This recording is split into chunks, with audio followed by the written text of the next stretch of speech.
आतंकवाद को चूर चूर किया है।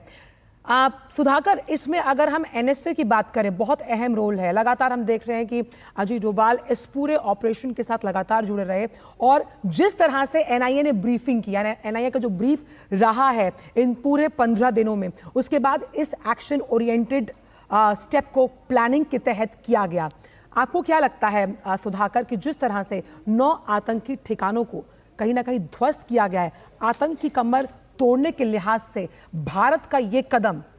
स्वागत योग्य, सेना के लिए आज गौरव का पल?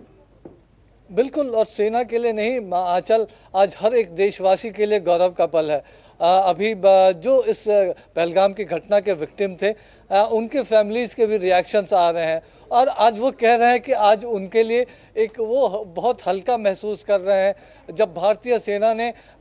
जो कायराना आतंकी कार्रवाई थी उसका बदला ले लिया है। वो आज कह रहे हैं कि उनको प्रधानमंत्री नरेंद्र मोदी पर भरोसा था कि वो इंसाफ दिला कर रहेंगे जिन माताओं का सिंदूर पोंछा गया। तो जरूर जो नाम दिया गया है ऑपरेशन सिंदूर, जो एक देश की भावना थी, जो बहनों माताओं की भावना थी, उस भावना के अनुरूप दिया गया है। माताओं बहनों की भावना के साथ सुधाकर, हम लगातार जब चर्चा करते थे तो ये प्रधानमंत्री का आश्वासन भी था, वो विश्वास था जो लगातार उन्हें दिलाया गया कि वक्त आने पर ऐसी जवाबी कार्रवाई की जाएगी, ऐसा करारा जवाब दिया जाएगा जिसे पूरा विश्व देखेगा और पूरा विश्व देख रहा है। सुधाकर, बिल्कुल, अब हम जिस तरह से हम करीब से आप आंचल प्रधानमंत्री मोदी को आप भी जानती हैं, पीएम मोदी हमेशा इस बात को कहते रहते हैं कि भारत किसी को डराएगा नहीं, भारत सब किसी से आंख में आंख मिलाकर बात करेगा, लेकिन भारत के खिलाफ अगर कोई आंखें ऊंची करेगा तो भारत उसका करारा जवाब देना जानता है। और हम जानते हैं कि आज एक अभूतपूर्व एक्शन जरूर हुए हैं, सर्जिकल स्ट्राइक हुआ है, बालाकोट में हमने एयर स्ट्राइक किया है, लेकिन इस तरह का अभूतपूर्व एक्शन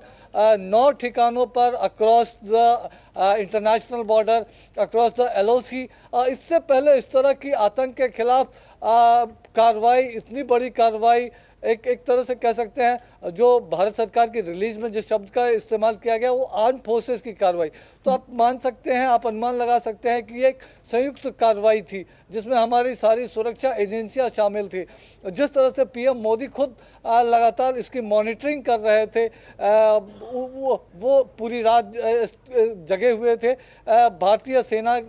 को किसी तरह की कोई खरोंच ना आए, उसकी वो मॉनिटरिंग कर रहे थे। तो एक जो उनके मन में था, जो उनके भीतर का एक आक्रोश था, जिस तरह से वो आहत हुए थे और हमने उसको देखा, उनके दर्द को हमने मधुबनी में जब उन्होंने बयान दिया कि चाहे दुनिया के किसी भी कोने में आतंकी क्यों न छिपा हो, उसको न्याय के कटघरे में लाया जाएगा। तो वो वायदा उन्होंने जो देश से किया था, उस वायदे को उन्होंने पूरा किया और